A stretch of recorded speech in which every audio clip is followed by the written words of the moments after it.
I'm really proud and happy that we have survived all those, good and bad things especially, okay?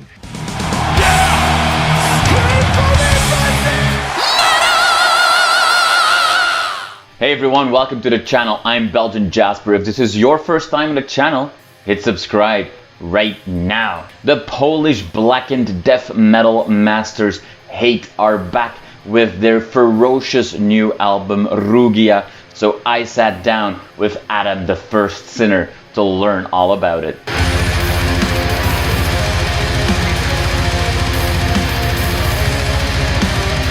Adam, thank you so much for your time today. In a few days, at least when we're talking, your 12th album in 25 years is being released with Hate. That is absolutely crazy. Does that mean that, another album is not special anymore for you because you've done so many in such a short time? Or is this still a really special week for you? It's a very special week for us, I think, not just for me and for everybody in the band. We were looking forward to it, and we put quite a lot of effort and time and energy in making this album.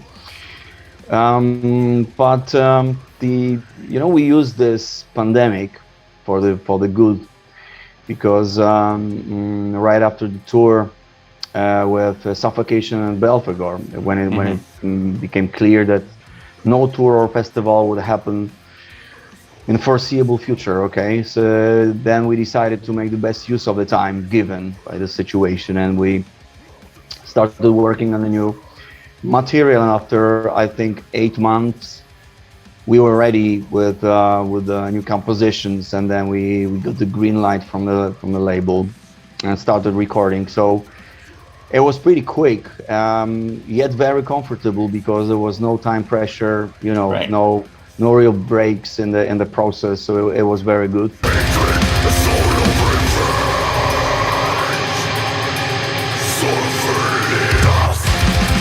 And I'm really happy about the record. I'm really happy about how it sounds finally, and I can't wait to present the new video that we have just finished.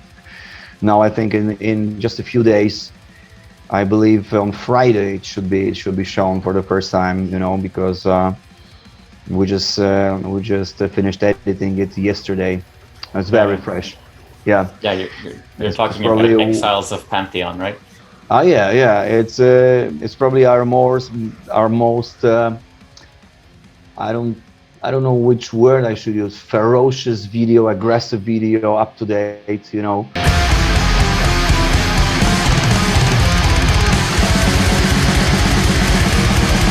And also we were shooting in very hardcore circumstances, because the session was out in the open, in the middle of the forest. One shooting day, which is more than 12 hours during the night, heavy rain all the time for all those hours, and the band scene. The band itself, it was like 4 hours in the full rain. Yeah. So it was quite a sacrifice, I think, quite a challenge. But it was worth doing. I definitely think so now when I saw the final result.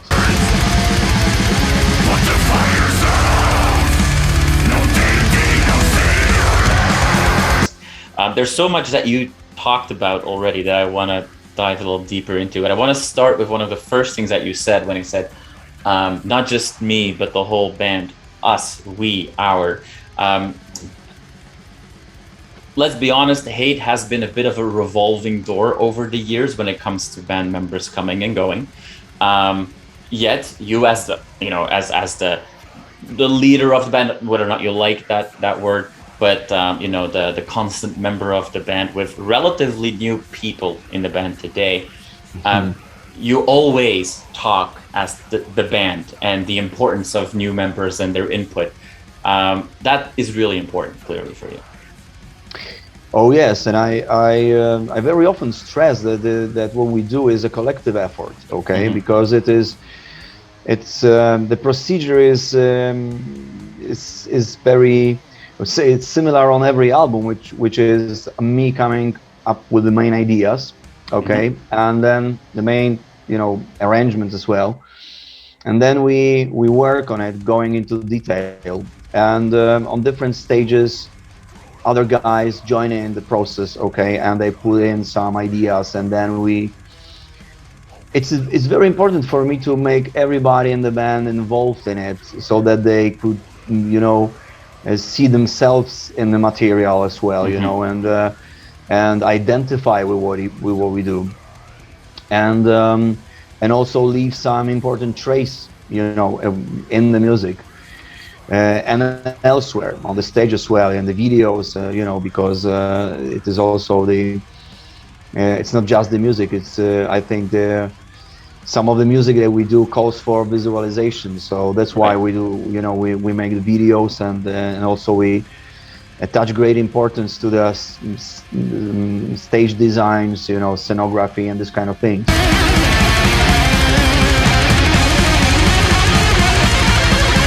Actually, the guitarist, he has been with me in the band for 6 years now, and the bass player like 5 years, but he was in and out of the band. Sometimes he was replaced by some other guys because just because of the work he does. Okay, he used to have a very, let's say, a responsible job as a manager in one of the companies out there, you know, and it was very hard for him to combine the two. I mean, intensive touring that we usually do, and his job. Right now it is possible, so he's like a stable member of the band, and we just have a new drummer on board actually on this album. It's because it's because Pavel, on our previous drummer, he had a really big health issue, and he informed us that he wouldn't be able to continue, okay, at least for some time. It was more than 2 years ago. So the last tour that we did right before the pandemic, Narsil was replacing him on that tour, actually, and then Pavlon said openly that he wouldn't be able to continue. So we just went with the flow and started writing the new material, working on the new songs with the new drummer. He's pretty young person, 20 something years old, very talented, very determined, and when it comes to music, I think we share a lot of musical tastes, interests. You know, we like the same stuff.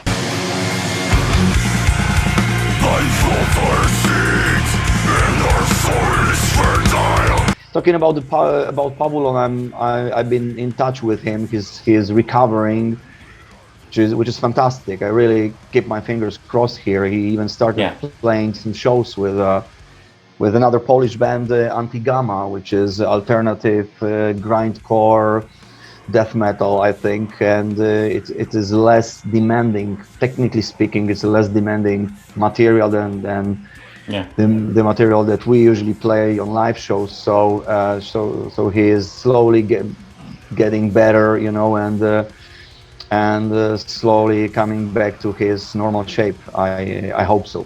Yeah.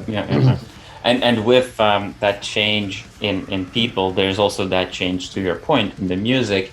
With Pavlon was a very groovy drummer, I find, and Narsil brings on this new album, in some songs more than others maybe, but almost a funkiness, a swing. Not that, you know, Hate is ever going to make a disco album, but there is a sense of funk that beats these songs forward, and so that is the input of Narsil, if I understand correctly. Yes, I agree with that. I think he brought some new elements. He's also I think he's more like death metal oriented when it comes to his taste in music. So I wanted to to use his skills and to expose them here and there, you know, like making more technical parts. So on this album, you can hear that there's more, maybe more death metal here and there than, for example, on Ori Gates of Veles, the previous one. But still, this new album has all the main features of our music, of our style. You know, it is there's still the say ambient, dark, black metal, or even doom metal side on it here and there. So yes, you can say that it's like 100% a hate album.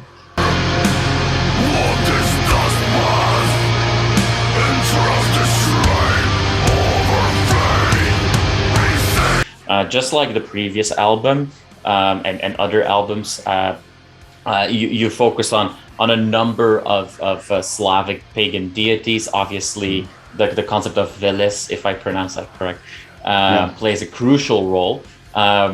Sometimes, especially for people that are not really close to this mythology, kind of easily discard it as, oh, he's the Slavic Satan. But when you look into it, you see, sure, god of the underworld, but also god of earth and water and cattle. So in other words, very much a god of life.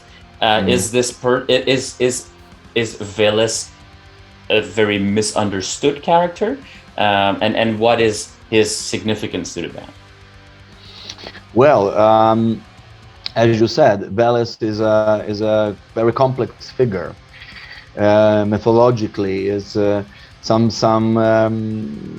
who I think simplify this say that it's the equivalent of Satan in the pagan myths. It's not true. It's not true, really. It's much more complex, and it's as most of the Slavic deities in this, let's say, Slavic mythology. It used to be a completely different culture. The archaic Slavic cultures, tribal cultures. They didn't know Christianity at all. They didn't, divide the world into those two, opposing magisteria. It's something completely. It's a completely different idea here. Moreover, the Slavic gods, if you ask me, they represent the natural element. So they're like strict representation of the natural elements. And what does this mean? It means that, or at least how they looked at it, they believed that we, the humans, we come from gods, like directly. I mean, we're the children of gods, not the product of creation. Okay. Yeah. So if nature means gods, then we are a part of the nature, like one-to-one, emanation of the natural world.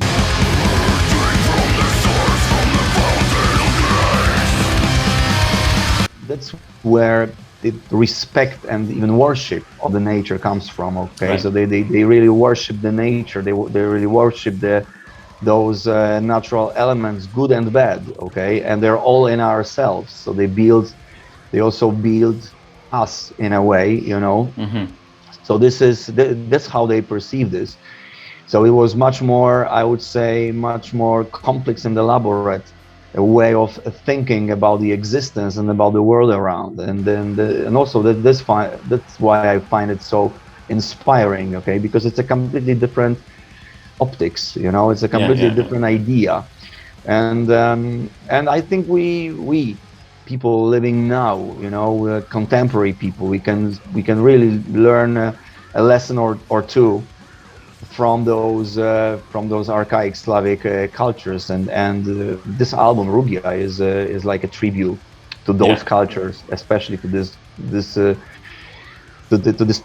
particular place, which is Rugia. Okay, today's German island of Bugen, actually, but Rugia is an archaic Slavic name of the island, and it was religious and also a military hub of the Western paganism, or Western pagan Slavs, existing very long time, up to 12th century.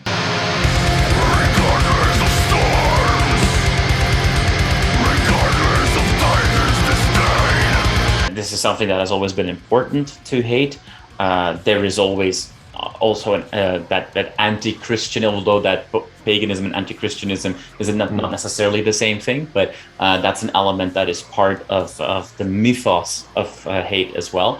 Here, I'm calling you from Toronto in Canada, where the state is founded on a total separation of church and state, and people wouldn't necessarily think twice about that idea. In your native Poland, that's a different situation where you have anti-blasphemy laws and stuff like that. How is that for you to, do you struggle more in your own country with these ideas? Are you more targeted than you are outside of your own country? I wouldn't say we've been targeted. I'd say that we have been avoided or omitted. We've been. Right. Yeah, that's how it really looks. I mean, Poland is, as you said, it's a Catholic conservative country. Okay, probably one of the last countries like that in Europe. One of the very few. All right, and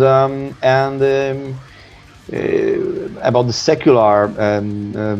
secularism, I mean, there is of course a division between the secular power and the church, but this is just in declaration. But in fact, you have a very close collaboration between the two, and this is probably why the system, when you're for example, a rebellious teenager, okay, the system, what represents the system that you go rebel against is the church and the state together, okay, and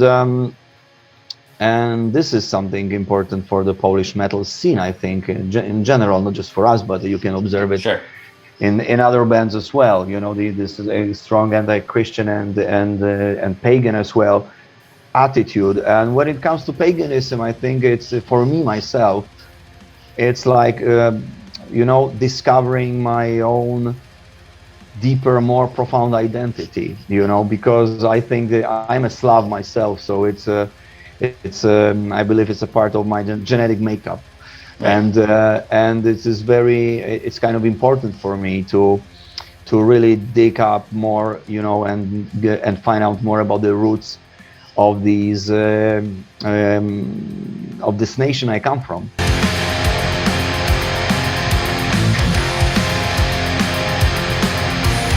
And also your question about paganism and Satanism, like two things. Both those aspects are kind of important for us here in the band. So we combine those two, and there's hence the symbol, which is the inverted cross, and it is combined with the rune. The rune means Odin, which means unity. So it's like unity within paganism, or in paganism.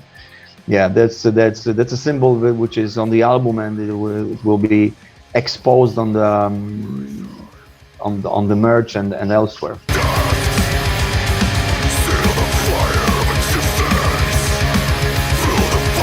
I fully understand that your focus is 100% on Rugia right now. Everything you do with Rugia, is that really the celebration of 30 years of hate, or are you still thinking or planning on some additional things to highlight all the past of the band?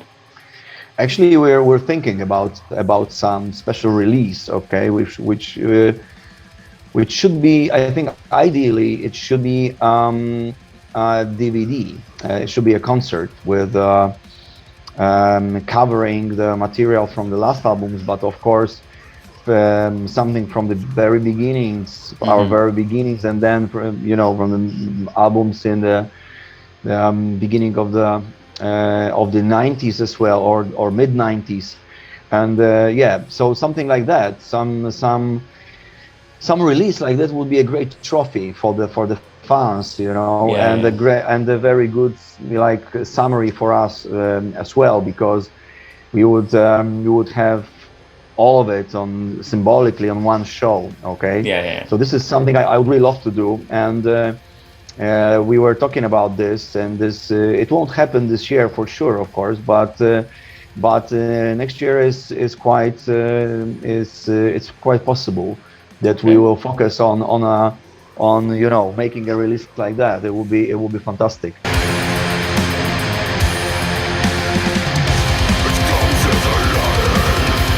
It's most part of my life because I started the band when I was a teenager, you know, and first say 5 years with, I think I didn't really know what I was doing, you know. It was like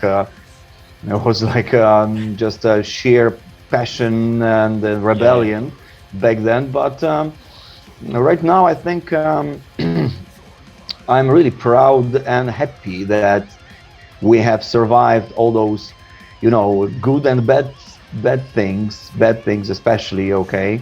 And there were some on our way, all those obstacles, and now we're still here, and we create with ever-growing consciousness, I believe, you know, and this is just fantastic feeling, you know, and I wouldn't really exchange it for anything.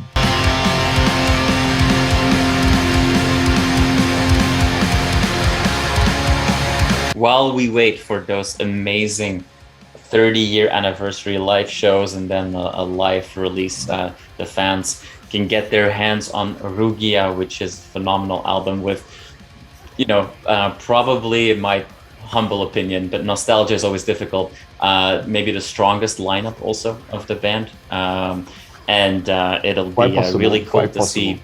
Yeah, it will be really cool to see the current lineup bring those old classics as well to life. So I'm super excited about that. Adam, I want to thank you so much. I really appreciate it. And I hope you have a wonderful launch weekend in a few days from now. Absolutely. Thanks very much. It's a pleasure to be your guest.